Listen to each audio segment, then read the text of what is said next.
2019 সালের ডাকসু নির্বাচনের আগে এমফিল প্রোগ্রামে ভর্তি যথাযথ প্রক্রিয়ায় না হওয়ায় ছাত্রলীগের সাধারণ সম্পাদক গোলাম রব্বানীর ভর্তি বাতিল হচ্ছে। সিন্ডিকেট ইতোমধ্যে সাময়িক বাতিল করেছে।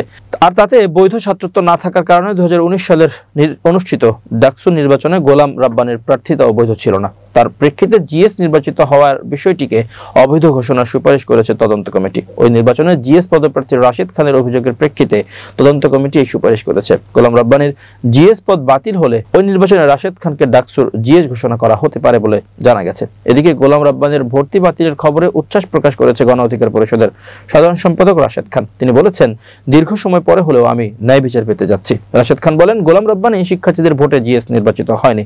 শিক্ষার্থীরা ছাত্রলীগকে পছন্দ করত না। সেই নির্বাচনে আমাদের প্যানেল 11টি পদে জয়ী হলেও মাত্র 2 পদে আমাদের বিজয়ী ঘোষণা করা হয়েছিল। দীর্ঘ সময় পরে হলেও আমি ন্যায় বিচার পেতে যাচ্ছি। আমি ঢাকা বিশ্ববিদ্যালয়ের প্রশাসনকে ধন্যবাদ জানাই, তারা গুরুত্বের সঙ্গে আমার অভিযোগ বিবেচনা করেছে।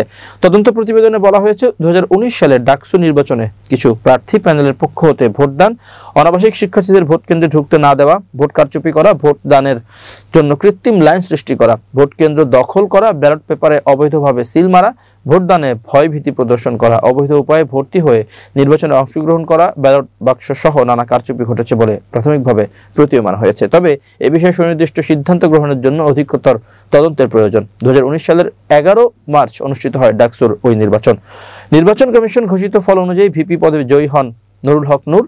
তিনি 11,062 ভোট পেয়েছিলেন। তার নিকটতম প্রতিদ্বন্দ্বী ছিলেন ছাত্রলীগের তৎকালীন কেন্দ্রীয় সভাপতি রেজওয়ানুল হক চৌধুরী শোভন। তার প্রাপ্ত ভোট 9,129। এদিকে 10,484 ভোট পেয়েছে জানিয়ে সাধারণ সম্পাদক জিএস পদে বিজয়ী ঘোষণা করা হয় ছাত্রলীগের গোলাম রব্বানীকে। দ্বিতীয় অবস্থানে ছিলেন মোহাম্মদ রাশেদ খান। তিনি তার প্রাপ্ত ভোট 6,063 ভোট। গোলাম রব্বানীর জিএস নির্বাচিত হওয়ার বিষয়টিকে অবৈধ ঘোষণা সুপারিশ করেছে তদন্ত কমিটি।